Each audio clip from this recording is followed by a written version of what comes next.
Dizzy, and this is Dizzy Quilts and Sews. Welcome to part one of our baby quilt along. All right, so in this video, we are going to talk about the quilt itself. So sizes, number of blocks, the size of the blocks, the fabrics you'll need, as well as all of the supplies you'll need. Plus, we'll prep our fabric and get cutting. So before I jump right in, just a little bit of a warning. If you are a very experienced quilter, so if you've got lots of quilts and very complicated quilts under your belt, this is probably going to look very, very easy to you and maybe even a little boring. But if you are a garment sewer and you've been wanting to kind of dip your toe into quilt making, this is going to be really good.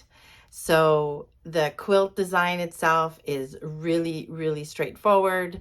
8-inch blocks put into a grid. The cutting is very simple. The piecing is going to be very simple. You can quilt this as simply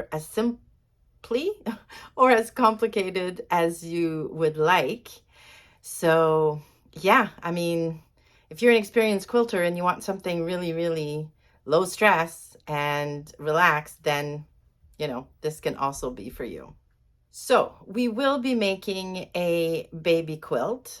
The size is 32 inches wide by 40 inches long, which is a nice size.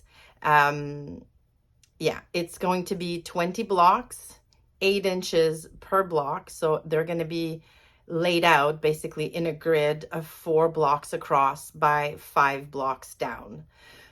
You don't need a whole lot of fabric to make this quilt.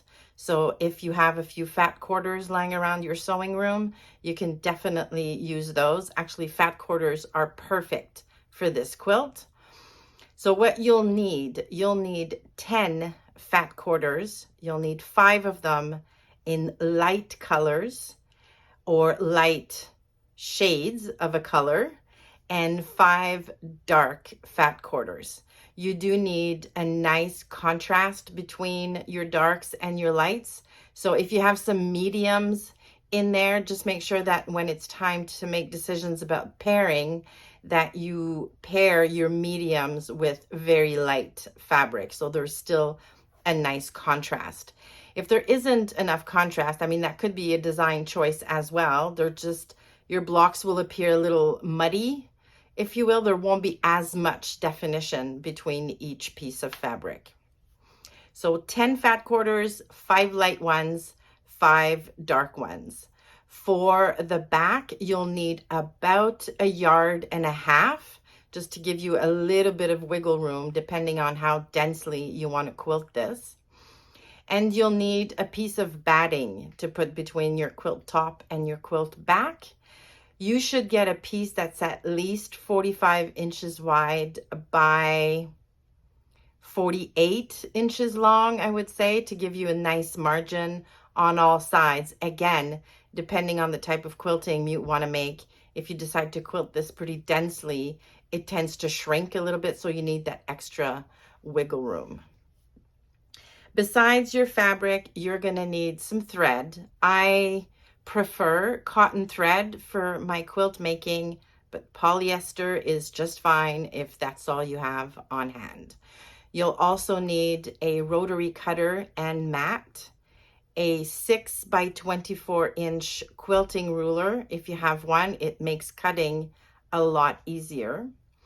You'll need an iron. There's a lot of pressing in quilting. If you have one, a 1/4 inch foot for your sewing machine will come in handy. It just takes the guesswork out of it. I mean, every single seam in a quilt is a 1/4 inch seam.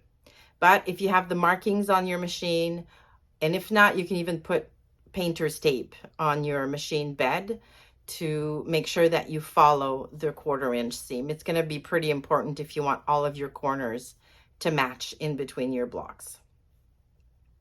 So besides that, yeah, that's pretty much all of the material we're going to need. I'm going to put all of the info you need to get started with this quilt down in the description. So the fabrics needed, the number of pieces you need to cut, and what you need to cut from each fat quarter. So don't worry about memorizing this or writing it all down as I speak. It'll all be in the description box below. Forgot to mention, the binding, we don't need extra fabric for that. We are going to cut the binding from the fat quarters, which means in the end, we're going to end up with a nice scrappy binding for our quilt, which is going to match the blocks in your quilt perfectly. All right, so if you are ready to get started, gather all of your supplies and meet me at the cutting table. All right, so I've got my fabric here. You will need 5 dark and 5 light fat quarters in the colors that you chose. So I went with 5 darker or dark-ish fabric in grays and pinks. So these will be my 5 dark right here. And then I went with, again, white or gray for my lighter fabrics right here. So you see there's a really good contrast between the 2 stacks. So these will be considered my 5 dark and these will be my 5 lights. Now we are going to cut the exact same quantity from each of these fat quarters, and then we're going to decide which light we're going to pair with which dark to make our blocks. So that'll come later after we've cut all of this. Now the first step, and that's a really important step, and I highly encourage you not to skip it, is to press your fabric, because when it's folded either by the quilt shop or the manufacturer, it's got some really, it's got some creases that they're just gonna skew your cutting. Basically, you're not gonna have straight lines or very exact measurements if you keep these creases in here. So I highly recommend that you press your fat quarters as flat as you can before you get cutting. So I'm going to go ahead and do that and I'll come back.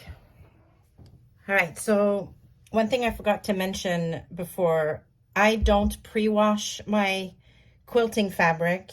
I don't pre-wash batting. I don't pre-wash any of it. I just cut everything, sew everything up, finish the quilt, and then give it a good wash.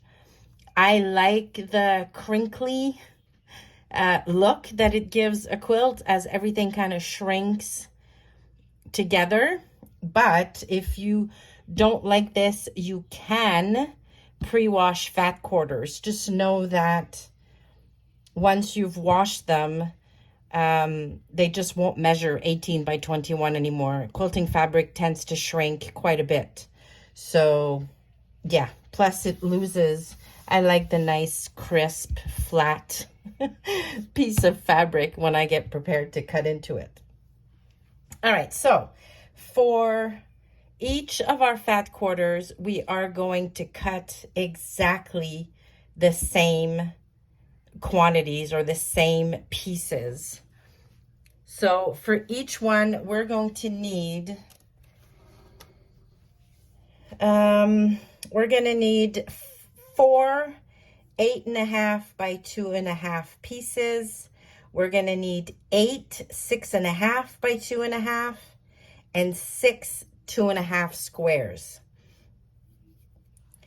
So I'll put these on the screen, and then you can hit the pause button and just basically make sure that you write down all of this. So again, it's 4 pieces, 8.5 by 2.5, 8 pieces, 6.5 by 2.5, and 6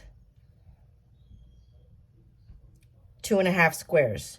I'm not sure I just said that right, but anyways, it's going to be on the screen. Now, the way that I've positioned this, or how I'm going to cut this, I'm looking at my fat quarter where it's 18 inches wide and 21 inches high. And I'm going to cut my 2.5 strips this way.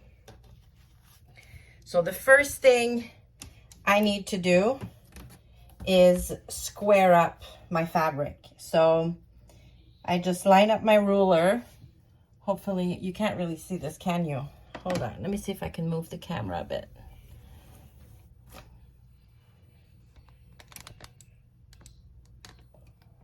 There you go, this should be better.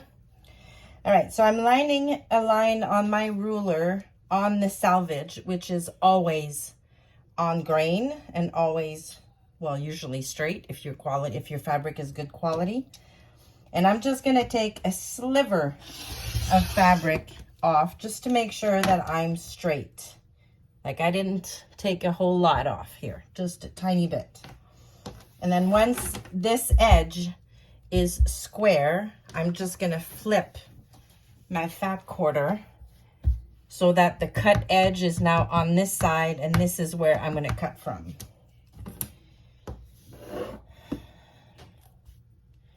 All right, so I'm gonna line up my ruler on the 2.5 or 2.5 inch mark. So my line here on the cut edge, and I'm just gonna cut 6 strips. And we're gonna cut all of our blocks from those 6 strips. So here's one. Oh, looks like it's time to change the blade.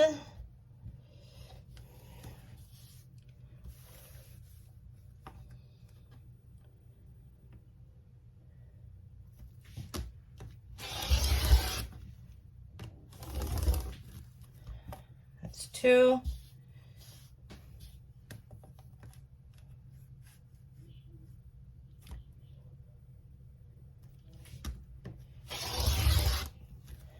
Three.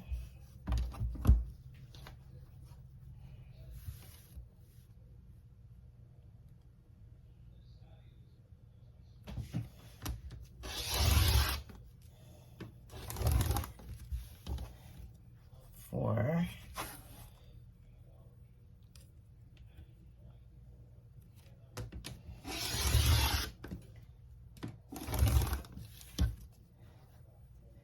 5.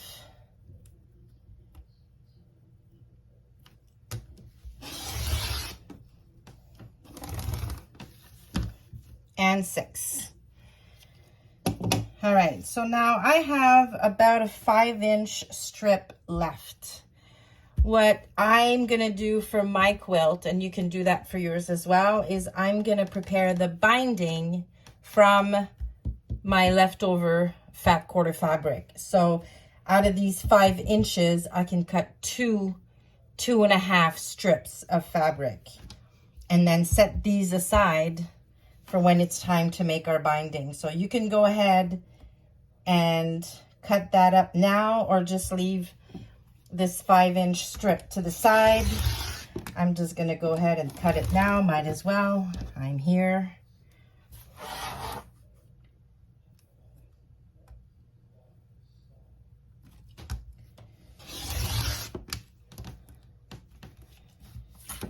All right, so I'm gonna take these 2 strips and set them aside for now. You're not gonna need it until we're ready to piece our binding. Now, I said we needed 4 8.5 strips.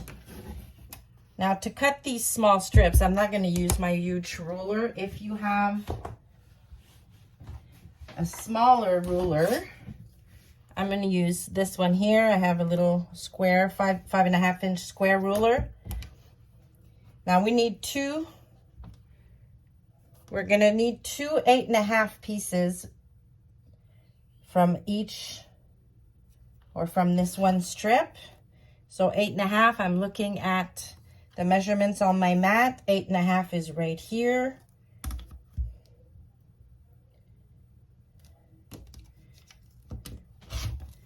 Here's one.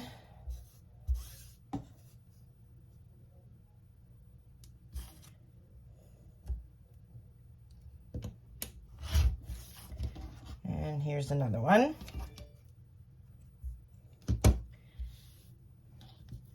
And I said we needed 4, so I'm going to cut 2 more. Now you can, if you're really comfortable with the rotary mat and rotary cutter, you can definitely double up on the strips. So I could have put 2 strips together or one on top of the other and just cut 2 pieces at a time instead of doing it like this. It definitely is a time saver. All right, so now we've cut our 6 or 8.5 pieces. We needed 4 of those. Now we're gonna need 8 6.5 and 6 3.5. So this time I'm gonna double up on my strips.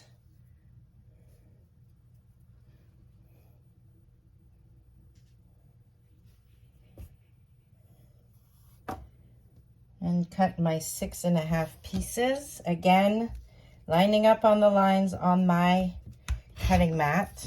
So here's 2.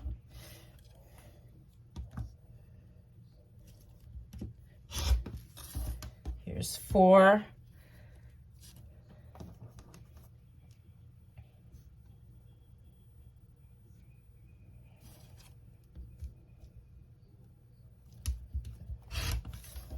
Here's 6. Set this aside. Taking the next 2 strips, making sure they're exactly on top of one another, and then lining them up.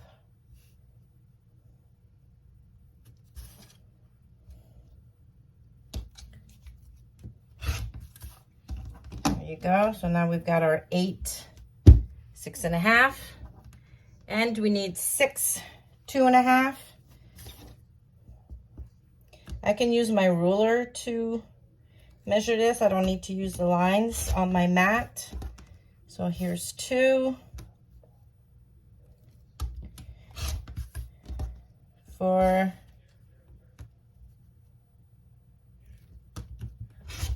and 6.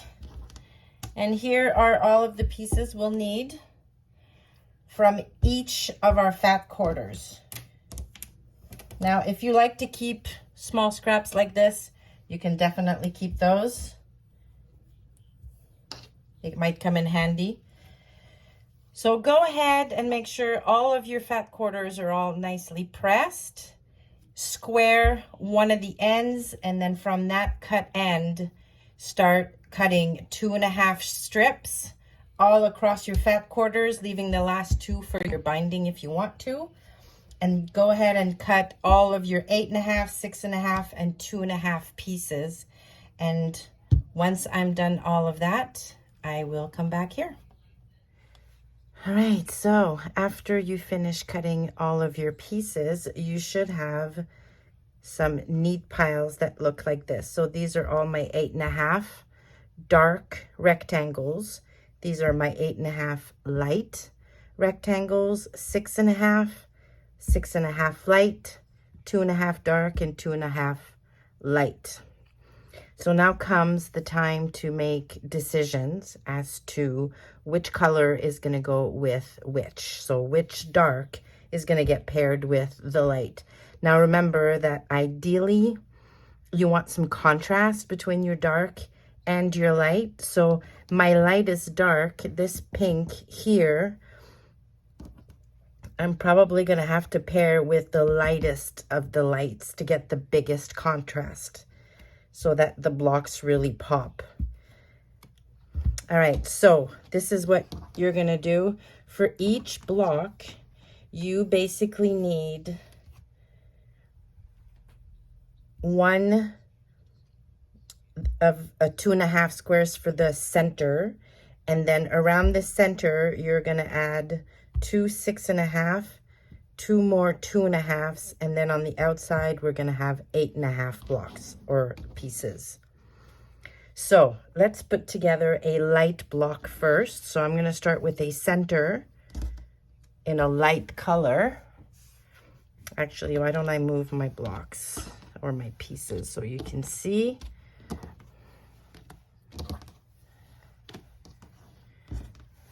All right, so my center is gonna be the light because I'm making light blocks.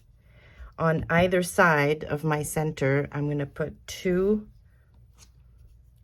2.5, and then the same dark fabric, 2 6.5 pieces, like this. Then 2 light 6.5 in the same fabric as your center. And then finally 2 8.5 to finish off your square. So one down here and one at the top. All right, so when we sew these together, you'll have a center that's light, a dark ring around it, and then a light ring around that.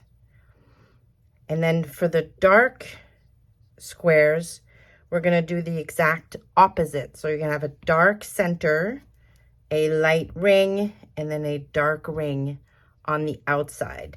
Now you don't have to pair for your dark block, you don't have to pair this dark with this light. You can choose to mix and match however you like. Ultimately, you need to have 20 blocks, 10 light and 10 dark. So go ahead and prepare your little piles. What I'm gonna do is I'm gonna prepare a pile of light blocks and then a pile of dark blocks, basically piling the fabric one on top of the other. And when it's time to start sewing them together, you can just grab 2 squares, sew them together, and go down the pile. And that way you'll never get them mixed up. Once you've made your decision as far as pairing your pattern, your fabric, then they won't move anymore. So go ahead and make all of your decisions, prepare your piles, and that is going to be it for video number 1. And that's it for part 1 of our baby quilt along. So I'm going to be back with part 2 in September, so about mid-month in September. So you have a couple of weeks or a few weeks to get all of your supplies gathered, get all of your pieces cut, and then in part 2, we're going to start piecing our blocks and putting all of our blocks together into a quilt top. So I hope you will join me for part 2. Now, if you have any questions about anything I talked about in this video, please leave them in the comments box below. I will make sure to get back to you as soon as I can. Thanks so much for stopping by and for participating in this quilt along. If you like the video, please give it a thumbs up on your way out. And be sure to subscribe so that you don't miss parts 2 and 3 of our little quilt along. Thanks again, and I will see you soon.